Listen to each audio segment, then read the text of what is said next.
Bienvenue sur Real Roll Review, votre chaîne incontournable d'actu.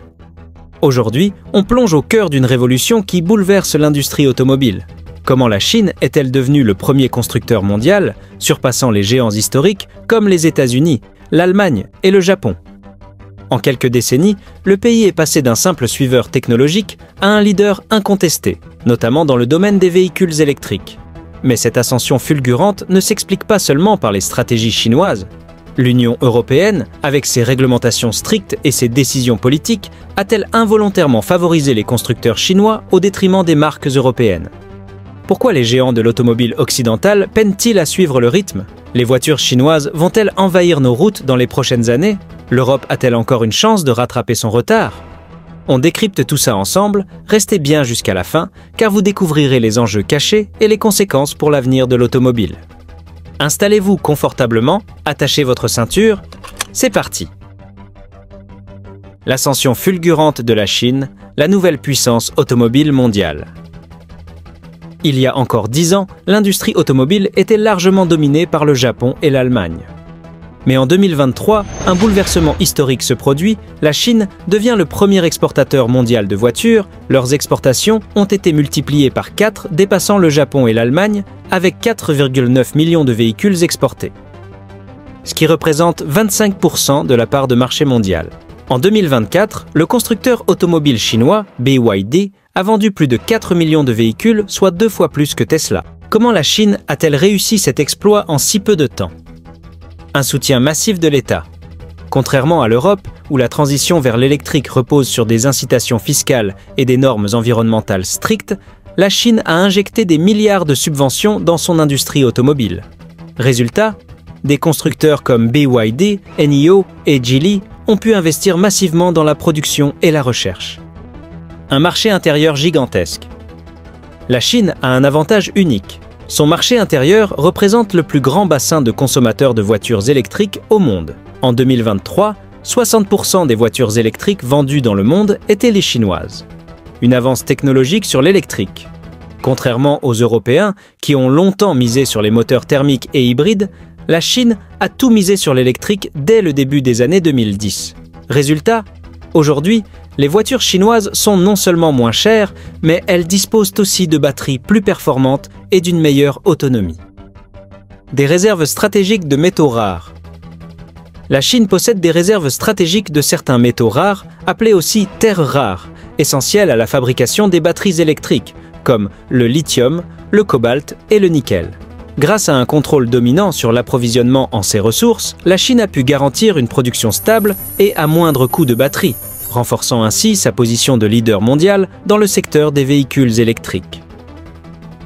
L'industrie automobile européenne en crise. L'industrie automobile européenne traverse une période de turbulence sans précédent, marquée par des grèves, des plans de départ volontaires et des suppressions massives d'emplois.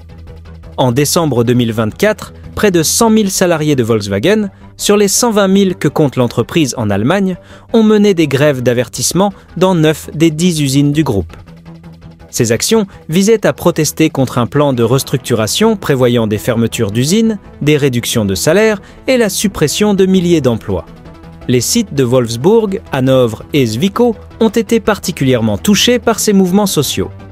De son côté, Mercedes-Benz a lancé le programme Next Level Performance pour réduire ses effectifs administratifs.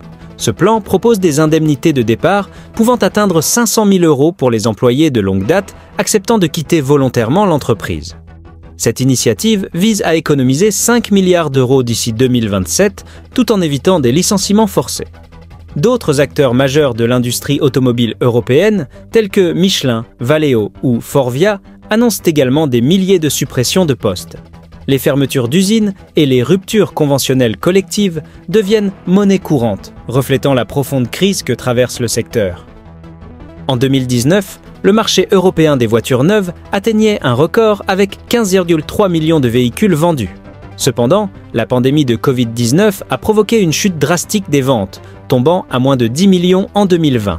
Malgré une reprise en 2023, avec un peu plus de 13 millions de voitures vendues, les chiffres restent en deçà des niveaux d'avant-crise, illustrant les défis persistants auxquels l'industrie est confrontée. Ces événements soulignent la nécessité pour l'industrie automobile européenne de s'adapter aux nouvelles réalités du marché, notamment la transition vers les véhicules électriques, la concurrence internationale accrue et les changements dans les habitudes de consommation. Pourquoi l'Europe ne parvient-elle pas à redécoller? La transition vers l'électrique mal anticipée. En 2023, les voitures électriques ne représentaient que 14% des ventes en Europe, contre 49% pour les moteurs thermiques et 26% pour les hybrides. Le problème? Prix trop élevé. Une voiture électrique coûte souvent 10 000 à 20 000 euros plus cher qu'un modèle thermique équivalent. Manque de bornes de recharge. En 2024, l'Europe compte 5 fois moins de bornes que la Chine. Une industrie plombée par les coûts. Coût de production élevé. En Europe, produire une voiture coûte 30 à 40% plus cher qu'en Chine, notamment à cause du prix de l'énergie et des normes sociales. Coût de l'électricité. En moyenne, le prix du kilowatt en Europe est 3 fois supérieur à celui de la Chine ou des États-Unis. Des suppressions de postes massives. En 2024, plus de 32 000 suppressions d'emplois ont été annoncées dans l'industrie automobile européenne, notamment chez Michelin, Valeo, Foris, Wallor, Continental, Schaeffler, Bosch et ZF. Le nouveau superchargeur électrique BYD change la donne. BYD, le géant chinois de l'automobile et de l'énergie, a dévoilé une technologie de recharge ultra rapide capable de recharger un véhicule électrique en seulement 5 à 8 minutes, rivalisant ainsi avec le temps de ravitaillement d'une voiture à essence. L'entreprise prévoit d'installer plus de 4000 stations de recharge à travers la Chine pour accompagner l'essor de sa flotte électrique. Cette innovation repose sur des chargeurs d'1 MW et l'utilisation de puces en carbure de silicium permettant d'ajouter jusqu'à 400 km d'autonomie en 5 minutes. Grâce à sa batterie Blade, reconnue pour sa sécurité et son efficacité, BYD a déjà séduit Tesla, qui l'intègre dans certains de ses modèles. En 2024, BYD a dépassé Tesla en production de véhicules électriques avec à peu près 2 millions d'unités. Son action a bondi de 50% en 6 mois, consolidant sa position de leader. Toutefois, certains de ces modèles souffrent encore de problèmes de qualité, selon une étude de J.D. Power. Tesla, le boycott qui peut tout faire basculer. Tesla traverse l'une des pires crises de son histoire. Ce qui était une marque iconique, symbole d'innovation et de rupture avec l'industrie automobile traditionnelle, est en train de s'effondrer sous le poids des scandales.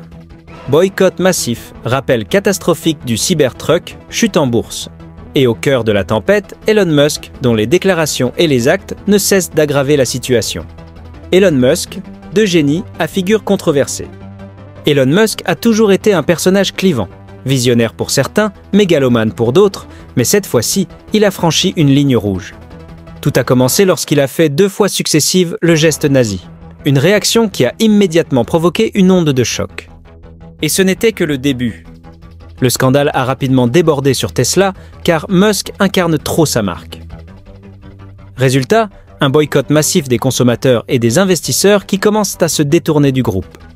Le cours de l'action Tesla a chuté brutalement, effaçant des milliards de dollars de capitalisation boursière en quelques jours. Le Cybertruck, un fiasco industriel. Alors que Musk était déjà en pleine gestion de crise, un autre problème a frappé Tesla de plein fouet, le Cybertruck.